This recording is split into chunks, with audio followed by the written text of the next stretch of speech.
নমস্কার বন্ধুরা, আমার চ্যানেলের আরেকটি নতুন পর্বে আপনাদের সবাইকে স্বাগত জানাই। আশা করছি আপনারা সবাই ভালো আছেন, সুস্থ আছেন।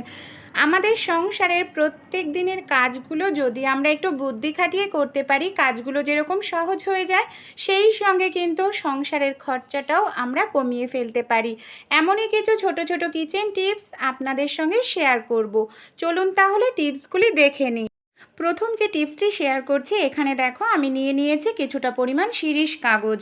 কাঁচির সাহায্যে আমি শিরীষ কাগজটাকে এইভাবে ছোট্ট একটু টুকরো আমি কেটে নিলাম। আর এই শিরীষ কাগজটাকে কি কাজে ব্যবহার করব, আরও দুটো টুকরো আমি এইভাবে কেটে নিচ্ছি। এবার আমাদের লাগবে দুটো ডবল টেপের সেলুটেপ। এখানে ডবল টেপের সেলুটেপ নিয়ে নিয়েছি। আমাদের বাড়িতে যে জামা কাপড় আটকানোর যেই ধরনের ক্লিপগুলো থাকে, আমি ক্লিপের দুপাশে ডবল টেপের সেলু টেপ এইভাবে আটকে দেওয়ার পর তারপর যে শিরীষ কাগজ ছোট্ট করে কেটে নিয়েছি, এই দুটোকে এইভাবে লাগিয়ে সেট করে নিলাম। তাহলে এটাকে আমি কি কাজে ব্যবহার করব চলো দেখে নিই। আমাদের বাড়িতে যে বটি কিংবা এই ধরনের কাস্তে দাগুলো থাকে না, এগুলোতে জং ধরে যায়, ধারটা কমে যায়। আর ধার দিয়ে আনতে গেলে বাজার থেকে অনেকটা টাকা খরচা হয়ে যায়। তাই এইভাবে যদি একটি অর্গানাইজার আমরা তৈরি করে নিই, তারপর দেখো কত সহজেই আমরা কিন্তু বাড়িতেই ধার দিয়ে নিতে পারবো।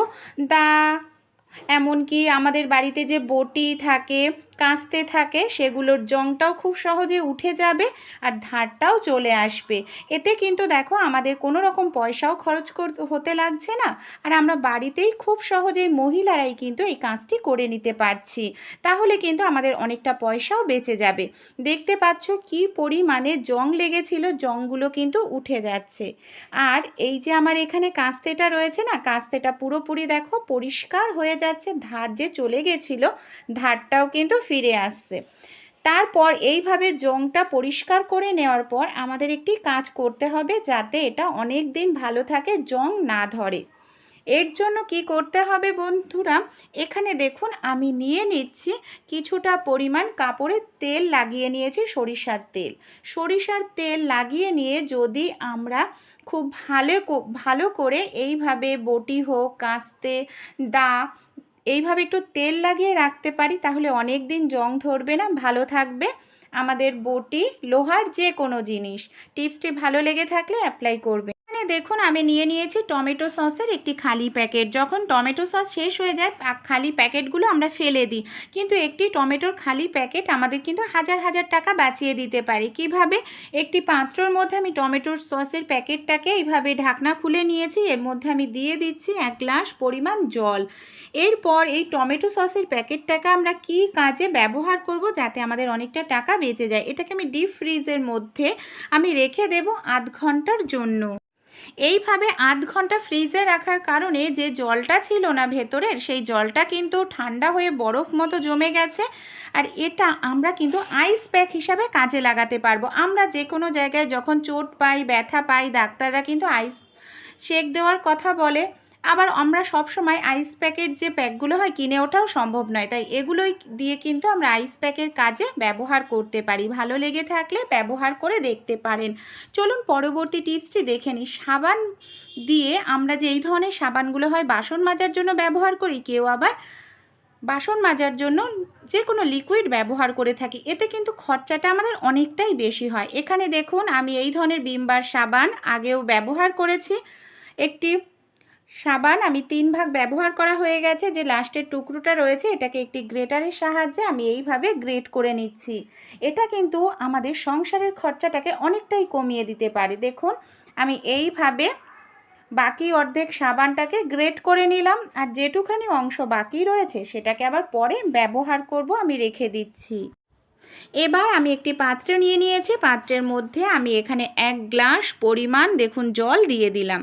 এই জলের মধ্যে আমাদের কিছু জিনিস দিতে হবে। 1 চামচ বেকিং সোডা দিলাম, আর 2 চামচ পরিমাণ আমি এখানে হোয়াইট ভিনিগার দিয়ে দিচ্ছি। হোয়াইট ভিনিগার দিলে কি হবে, যে মিশ্রণটা তৈরি করব সহজে কিন্তু নষ্ট হবে না, অনেক দিন ভালো থাকবে। এরপর যে ভিম বার সাবানটা আমি গ্রেট করে নিয়েছিলাম, সেই সাবানটাকে আমি এই মিশ্রণের মধ্যে দিয়ে খুব ভালো করে মিশিয়ে 5 মিনিটের জন্য রেখে দেব। 5 মিনিট রেখে দেওয়ার কারণে যে সাবানের দানা দানা অংশ ছিল পুরোপুরি দেখো গলে গেছে, আর কালারটাও কত সুন্দর চলে এসছে। এবার আমরা কি করব, একটি খালি বোতল আমি এখানে নিয়ে নিচ্ছি। বোতলের ঢাকনাটায় ছোট্ট দেখো একটি ছিদ্র করে নিয়েছি।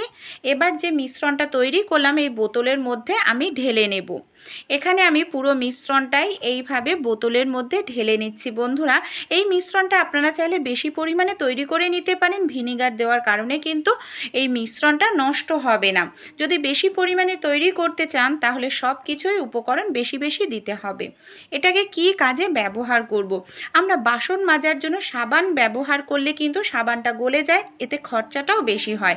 তাই এরকম ধরনের লিকুইড যদি আমরা তৈরি করে নিই তাহলে কিন্তু আমাদের খরচাটা অনেকটা কম হবে।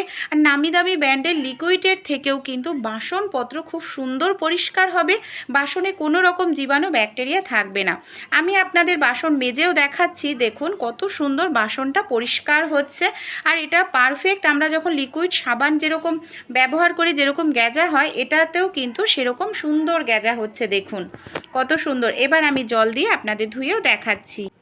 এইভাবে যদি আপনারা একটু সংসারের ছোট ছোট বুদ্ধিগুলো কাজে লাগিয়ে খরচ করেন তাহলে দেখবেন সংসারের খরচাটা কিন্তু আপনাদের অনেকটাই কমে যাচ্ছে। বাসনটা দেখুন কত সুন্দর পরিষ্কার হয়েছে। আশা করছি টিপসটি কাজে লাগবে। চলুন পরবর্তী টিপসটি দেখে নিই। দুধ চা কিন্তু আমরা কম বেশি প্রত্যেকেই খাই। আমরা অনেক সময় দুধ চার ক্ষেত্রে যখন দুধটা খুব ভালো করে উতলে ওঠে তখন তো আমরা চা পাতাটা দিয়ে দিই। দেখা যায় যে চা পাতাটা দেওয়ার সঙ্গে সঙ্গে দুধটা উতলে উঠে চা পাতার সমেত দুধ চাপ আমাদের গ্যাসের ওপর পড়ে যায়, এতে কিন্তু আমাদের গ্যাসটাও নোংরা হয়। তাই আমরা যদি এরকম একটি চামচ যে পাত্রে আমরা চা তৈরি করছি সেই পাত্রের মধ্যে দিয়ে রাখতে পারি তাহলে কিন্তু চা উতলে উঠে কখনোই পড়ে যাবে না। দেখতে পাচ্ছেন, আপনারা চাইলে যে স্টিলের ছাঁকনিগুলো হয় ছাঁকনিগুলোও ব্যবহার করতে পারেন। ছোট্ট চায়ের পাত্রের মধ্যেও আপনারা চা তৈরি করে নিতে পারবেন, আপনাদের চা কিন্তু পড়ে যাবে না। টিপসটি ভালো লেগে থাকলে একটি লাইক করবেন। পরের টিপসটি তাহলে দেখে নিই।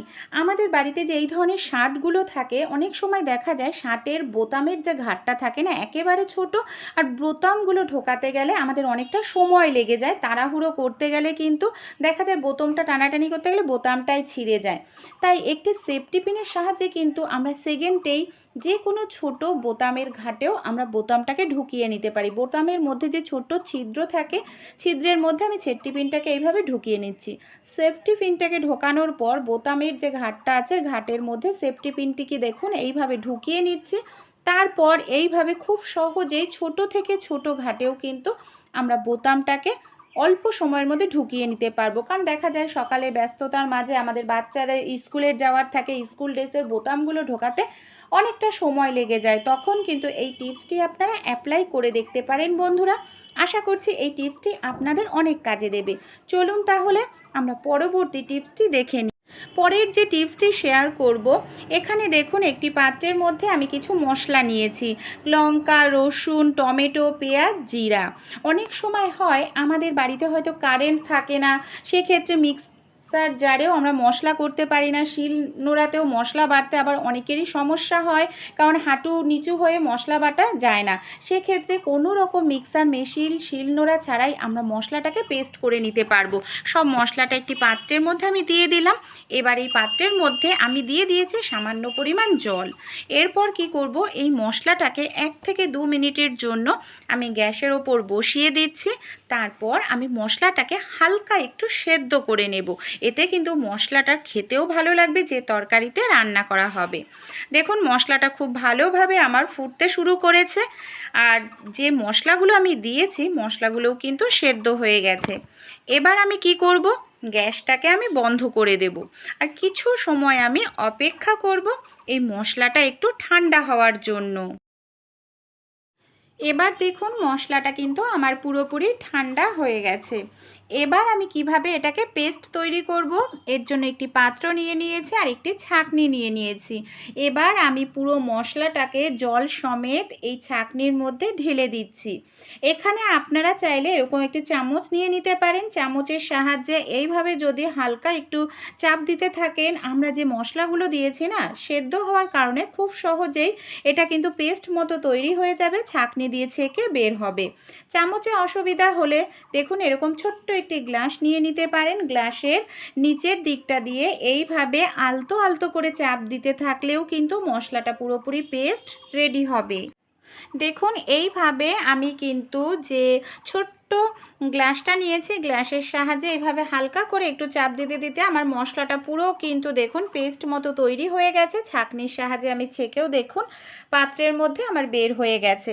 আমরা অনেকেই আছি তরকারিতে কিন্তু থেতো করে অনেক মশলা খেতে পছন্দ করি, তারা কিন্তু যে ছাঁকনির মশলাটা আছে এই মশলাটাকে এইভাবে টমেটোর যে খোসাটা আছে খোসাটাকে ফেলে দিয়ে এটাকেও ইউজ করতে পারেন। আমরা অনেকেই আছি পেস্ট মশলা পছন্দ করি, তারা যেই মশলার জলটা রয়েছে এটাকেও ইউজ করতে পারেন। তাহলে টিপসগুলি ভালো লেগে থাকলে অ্যাপ্লাই করবেন, আপনাদের বন্ধু বান্ধবদের সঙ্গেও শেয়ার করবেন।